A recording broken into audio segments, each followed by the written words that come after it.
وہ لہراتا نظر آتا ہے حزب اللہ کا جھنڈا۔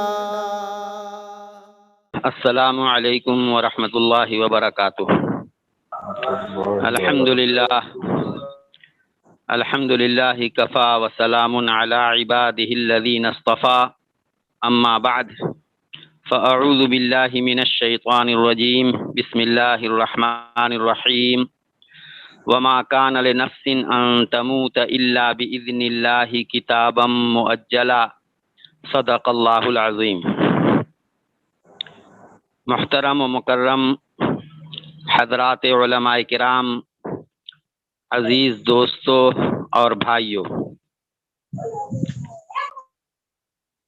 آج کی اس نشست میں آپ حضرات نے مجھ ناچیز کو مدعو کیا ہے۔ حضرت اقدس استاد محترم مولانا عبدالخالق صاحب سنبھلی نور اللہ مرقدہ، آج ان کو نور اللہ مرقدہ برد اللہ مضجعہ رحمۃ اللہ علیہ جیسے دعائیہ الفاظ زبان پر ان کے لیے استعمال کرنے میں ایک عجیب سی کیفیت ہے۔ کل تک حضرت اقدس ہمارے درمیان موجود تھے۔ اللہ تبارک و تعالی نے استاد محترم مرحوم کو بڑی ہی خوبیوں سے نوازا تھا۔ ہمارا ان کا تعلق، جیسا کہ مفتی حسن ذیشان صاحب زید مجدہم نے تعارف میں عرض کیا، بیان کیا کہ بہت قدیم تعلق ہے۔ دارالعلوم دیوبند میں حضرت اقدس سنبھلی صاحب رحمۃ اللہ علیہ جس سال تشریف لائے، اسی سال یہ ناچیز بھی مادر علمی میں درجہ پنجم عربی میں داخل ہوا تھا۔ ہماری خوش قسمتی کہیے یا بدقسمتی کہیے کہ سرزمین سنبھل سے تعلق رکھنے والی ایک عظیم بزرگ ہستی حضرت مولانا عبدالرحیم سنبھلی رحمۃ اللہ علیہ کا اسی سال تقرر ہوا تھا۔ ہمارا پنجم کا سال تھا، مقامات حریری کا سبق حضرت مولانا عبدالرحیم سنبھلی صاحب سے متعلق ہوا۔ قسمت میں پورے سال پڑھنا نہیں تھا، حضرت علیل ہو گئے۔ عید الاضحیٰ تک حضرت سے ہم لوگوں نے پڑھا، اس کے بعد حضرت کا وصال ہو گیا۔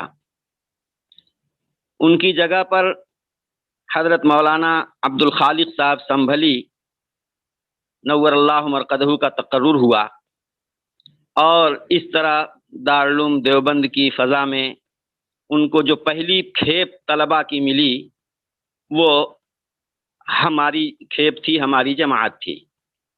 اگلے سال حضرت کو ششم میں دیوان متنبی کا سبق ملا۔ ہماری خوش قسمتی ہے کہ ہم بھی سب سے پہلے دیوان متنبی پڑھنے والوں میں شامل تھے۔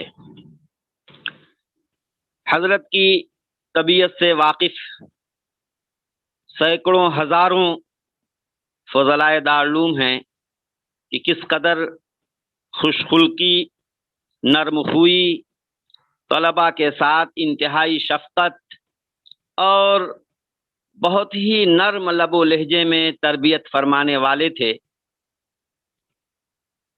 بعض دفعہ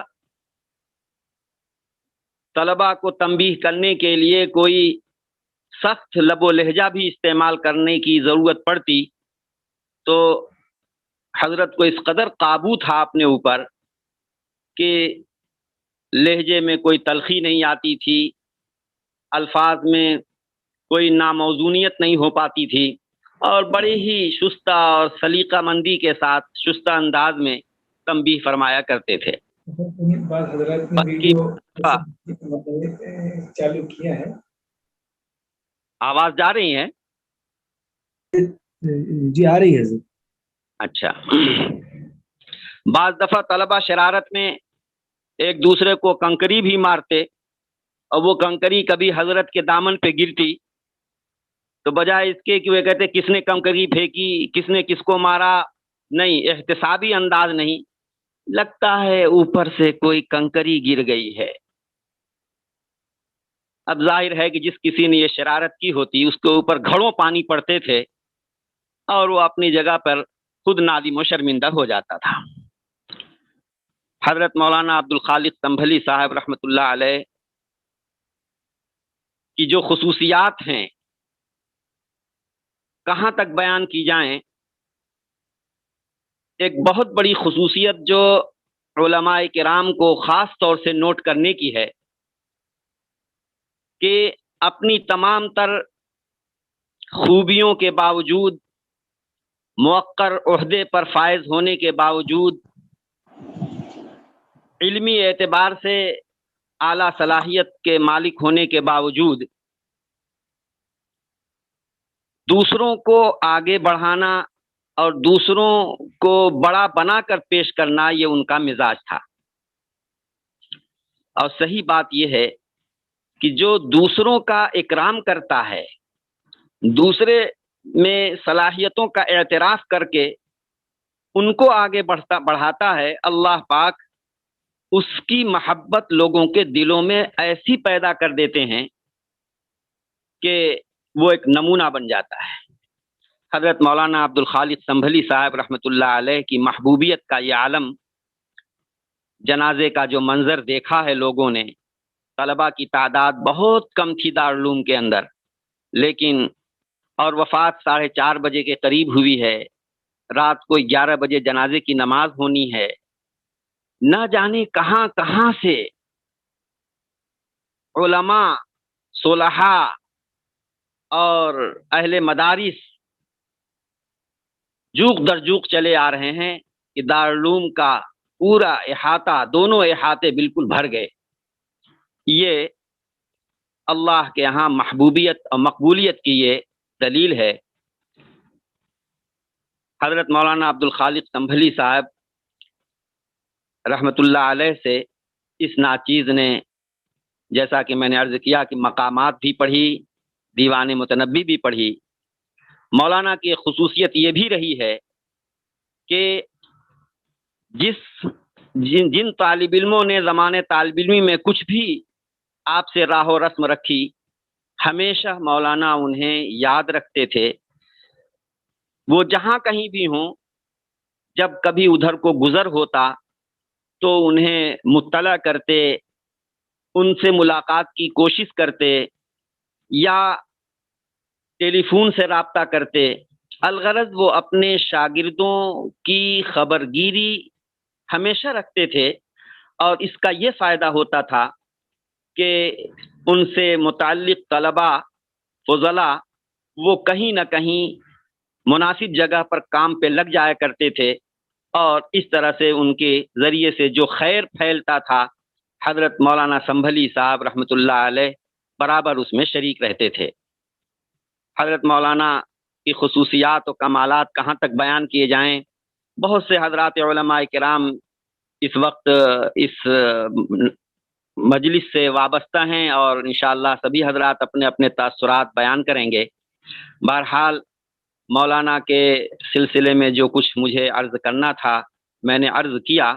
اللہ تبارک و تعالی سے دعا ہے کہ اللہ حضرت کی بال بال مغفرت فرمائے، ان کے درجات بلند فرمائے، ان کے پیچھے ان کی ذریت کی حفاظت فرمائے.